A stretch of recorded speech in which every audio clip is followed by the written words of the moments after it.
భయ తాత రజనీకాంత్ తాతకు ఒక దండం భయ నిజంగా ఆయన ఏదైనా ఒక్కసారి చెప్తే 100 సార్లు చెప్పినట్టే. కాబట్టి కూలీ సినిమాలు మాత్రం రజనీకాంత్ తాత యాక్టింగ్ కానీ ఆ డైలాగులు కానీ బాబా ఏం చేశాడు భయ ఏం చేశాడు. ఇంకా మౌనిక అనే పాట ఉంది భయ, మౌనిక మడియర్ మౌనిక అని బాబా ఏంది భయ డ్యాన్సు. ఎవరో కానీ అతను ఆయన బట్టతల వేసుకొని మరి డ్యాన్స్ చేసాడంటే అది కావాలా మనకు కావాల్సినది. మూవీలో బీజిఎంస్ ఎలా అనిపించింది? బీజిఎంలో అయితే అనిరుద్ధ్ భయ అబ్బాబ్బా ఏం వేసాడు భయ అందరికీ వేసాడు అంతే గట్టిగా అందరికి.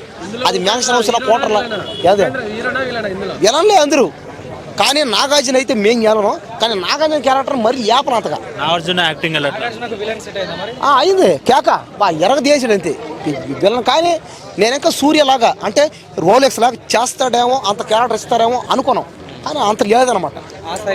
ఆ స్థాయి లేదు. కానీ కొద్దిగా విలన్గా ఎక్కువ ఇచ్చుంటే బాగుంది కాస్త. రేటింగ్ ఎంత?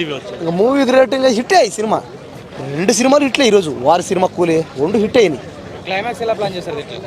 క్లైమాక్స్ కూడా పెద్దగా మరీ అంత లేదు. అందరినీ మార్చుకుంటా పోవడం, చంపుకుంటా పోవడం అంటే పార్ట్ 2 కూడా ప్లాన్ చేసి ఛాన్సెస్ అయితే ఉన్నాయి. చూద్దాం అది కూలీ 2 కూడా. ఇంత పెద్ద యాక్షన్ సినిమాలో మరి హీరోయిన్ పాత్ర ఎట్లా ఉంది? ఇంకా హీరోయిన్ శృతి హాసన పూజ ఎగ్డేనా ఏం అర్థం కావట్లేదు అసలు.